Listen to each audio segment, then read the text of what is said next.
welcome to Conversations in Public Relations. I'm Mary Fletcher Jones. David Hyson is at the camera. Today we're with Amanda Miller-Littlejohn of Mopwater Social PR. Amanda, welcome. Thank you, Mary. So great to be here. I'm so excited that you're here. I've wanted to interview you for the longest time. Well, it's true. And I wanted to know more about you and how you got started in PR. Can you tell us your story? Sure.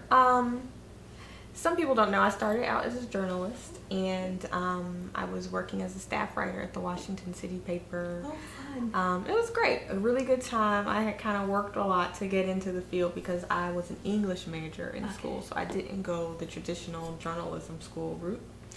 But while I was at my paper, it was kind of the worst time to be in media. You got caught up in that I got caught up in the downsize, and you know, my job was eliminated. But it was interesting, and it was kind of a godsend because prior to writing for a newspaper, I had done some experimentation with public relations. I had always been really good at helping people define themselves. So in college, I had friends who were artists or were starting, you know, clothing lines or small businesses or whatever, and they would need, you know, website copy or you know, the words for their brochures or just, you know, stuff. And then they knew they could come to you. They knew they could come to me. I would help them define everything from their tagline to, you know, their boilerplate messaging. Right. And one of my friends said, "This is Amanda, she's my publicist." And I said, "What? That's great. What does that mean?" But it was funny because I kind of always carried that with me. So once my job was eliminated at the newspaper, I thought, let me go back to the writing because I love to write. I love helping people tell stories. I love helping people get the word out about what it is that they're doing. That's essential of PR, It's totally isn't it? essential. So it's funny because, you know, some people say that there's a war between journalists and PR people, or we fight, but we really do need each other, and we really do a lot of the same things. You know, when I was a journalist, I was telling stories. That was the root of everything, me wanting to help people's amplify their voices and tell stories and get stories out there that weren't being told. And essentially I'm doing the same thing now in PR. So I started after the newspaper job ended. I contacted everyone in my network with, you know, a letter saying, hey, I am looking for writing, copywriting jobs. I went to other PR professionals that I knew might have a need for a strong writer. So that was how I started. I got a lot of subcontracting work from PR marketing people. Oh, good. And then I landed a very good contract with the Greater Washington Urban League. So everything kind of grew from there. But what gave you the courage to start your own company? Because that's a big leap. It is a big leap. I don't know if it was courage or just, it was, you know, necessity, the right time. You know, well, I am leaving something out. So when my job was eliminated, I was actually on maternity leave. Oh. So I'd had my first child. And, you know, during that time, I was trying to figure out everything about my life anyway, because I knew I wanted to write and work in communications in some capacity.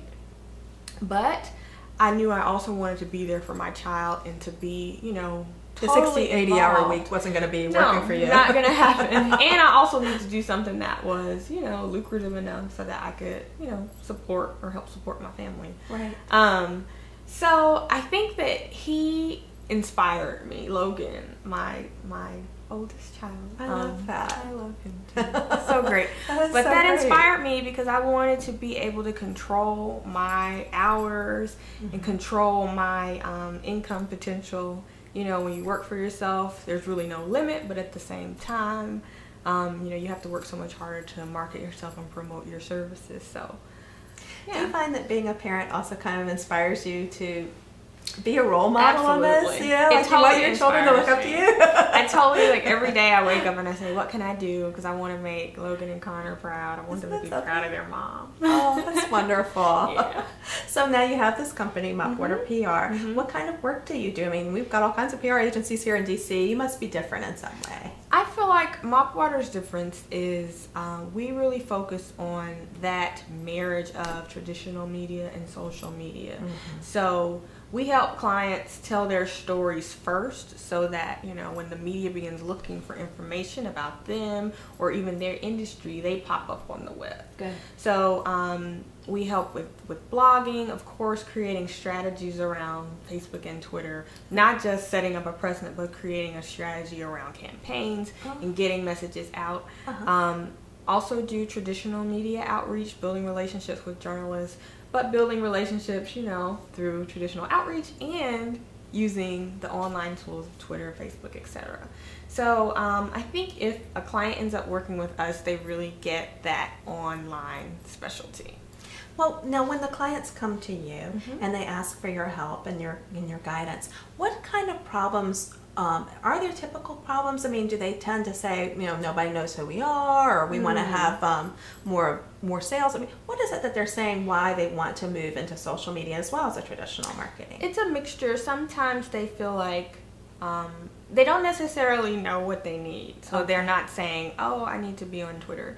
They'll say, nobody knows about this great work we're doing. Or we are trying to raise money for this amazing campaign, you know, we're raising money for kids or for women or whatever, we need to get the word out. Right. So it's not really so much that they say, oh, we need Facebook or we need Twitter. I think sometimes people know that it's important and they don't know exactly what to do, so they do come to us to say, can you help us put together a strategy, because we don't even know how to approach it.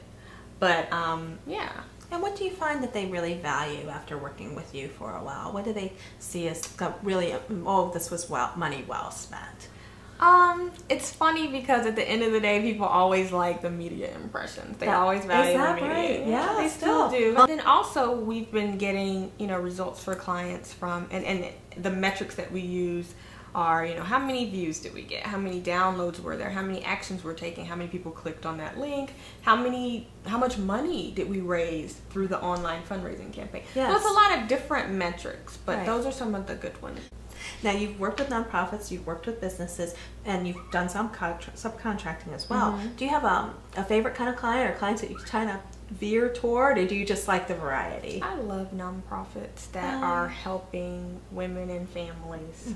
I'm a big champion of the underdog, so makes you feel good. It makes me feel good to help raise money or to help, you know, bring awareness to causes and organizations that are doing really, really great work or helping. I think it all kind of goes back to that core of me trying to help tell the story of the person that's not, you know, that's not getting their story out there, the person whose voice is not being heard. So I love working with organizations that help those kinds of people because I feel like I'm helping getting the collective voice heard in a sense.